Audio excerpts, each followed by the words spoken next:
Bueno, ¿qué más se puede decir sobre este tema? Vamos a hablar con Claudio Fantini desde Córdoba, República Argentina. Claudio, ¿cómo andás? ¿Qué tal? Un gusto saludarte, Nicolás. Lo mismo para nosotros, Claudio. Bueno, a ver, ¿cómo se puede explicar, porque hay algunas cosas que quedan sueltas, por lo menos generan dudas, que haya quedado tan desprotegido un fiscal que en realidad está investigando el narcotráfico, en este caso en sus vacaciones, y además esto último que recién informábamos, la posibilidad de que el Comando Capital de Brasil y también Hezbollah tengan algo que ver con este tema, más allá de que también la orden de matarlo pudo haber venido de una cárcel de los Estados Unidos, un combo gigante. ¿Cómo se explica? Un combo gigante, como vos decís.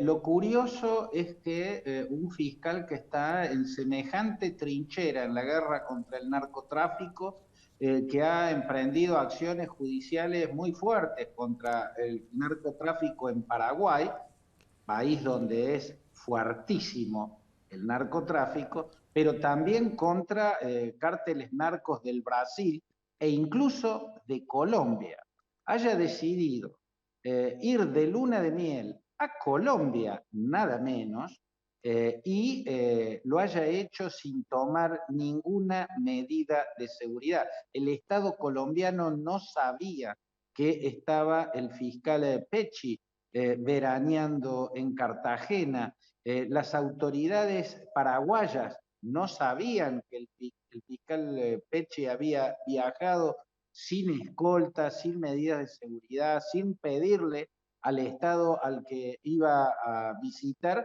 que le dotara la protección que corresponde a un hombre que está librando semejante batalla. Los fiscales y los jueces que están en las trincheras de la lucha contra el narcotráfico no pueden no atenerse a protocolos rigurosísimos.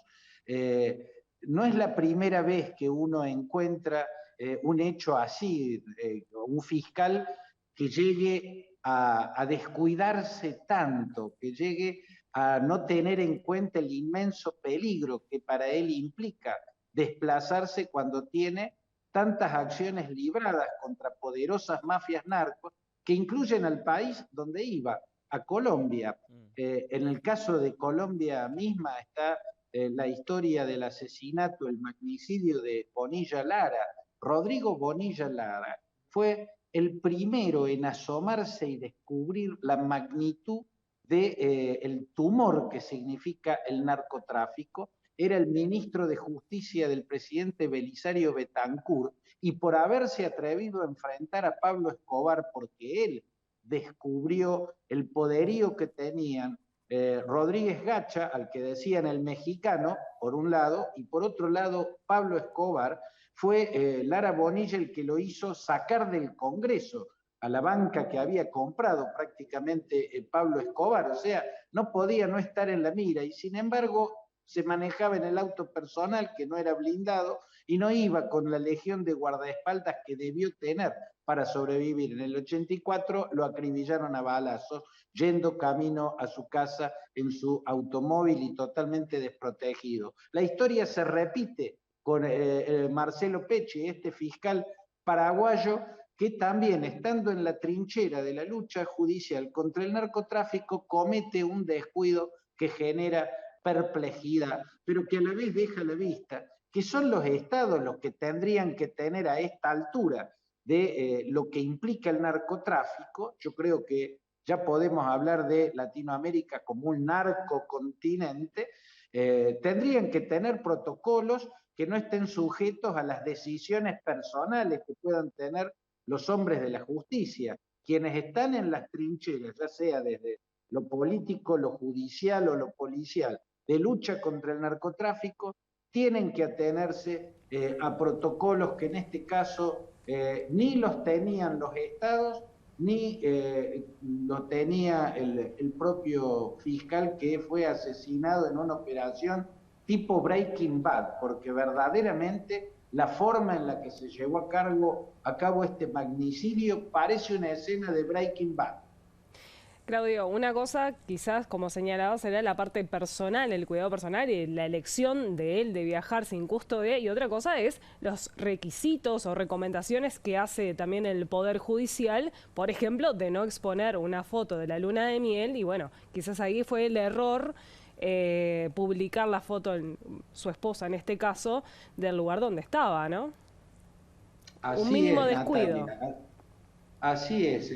Uno no puede creer que en esos niveles de una guerra se cometan esos descuidos, pero en todo caso señalan que no existe una clara conciencia, extraño a esta altura de la historia, porque una cosa es en el 84, cuando asesinaron a Lara Bonilla, y otra cosa es a esta altura de la historia, ¿no? Donde ya no debiera haber duda de la dimensión de esta guerra. Pero bueno, es lo que estamos viendo, y Natalia, lo que también queda a la vista es que el narcotráfico no es un fenómeno localizado en cada país, sino que es un fenómeno interrelacionado. Cuando uno habla de narcotráfico, habla de redes que, si no son parte de un mismo cartel, son carteles allegados. Si no están enfrentados y en una guerra entre ellos, de algún modo están asociados. Hay redes del narcotráfico que se valen del paramilitarismo, de las guerrillas, en el caso de Colombia, esa subsistencia envilecida durante décadas que tuvo la FARC fue por la financiación del narcotráfico, y lo mismo ocurre con el Ejército de Liberación Nacional, guerrillas que alguna vez luchaban por una cuestión ideológica, pero que desde hace décadas son parte directa o indirecta del negocio narco. Y también, Natalia, está el tema del implante de Hezbollah, este pie que ha hecho también desde hace décadas en Latinoamérica, y Hezbollah, como las guerrillas, como el paramilitarismo, todo está interrelacionado, y de algún modo nada es ajeno al narcotráfico. Claro. En Paraguay hubo grandes magnicidios donde la sombra del narcotráfico estuvo por detrás. El asesinato de Cecilia Cubas, la hija del expresidente Raúl Cubas Grau, y antes que eso el magnicidio, el asesinato de un vicepresidente, el vicepresidente Luis Argaña. En lo directo parecía ser víctima de Lino Oviedo, quien, por más que eran del mismo partido, el Partido Colorado, era su archienemigo, pero siempre detrás de estos acontecimientos, en algún grado, en alguna medida, aunque sea pequeña, está la sombra del narcotráfico. Muy bien. Muchísimas gracias, Claudio. Natalia y Nicolás, les dejo un abrazo.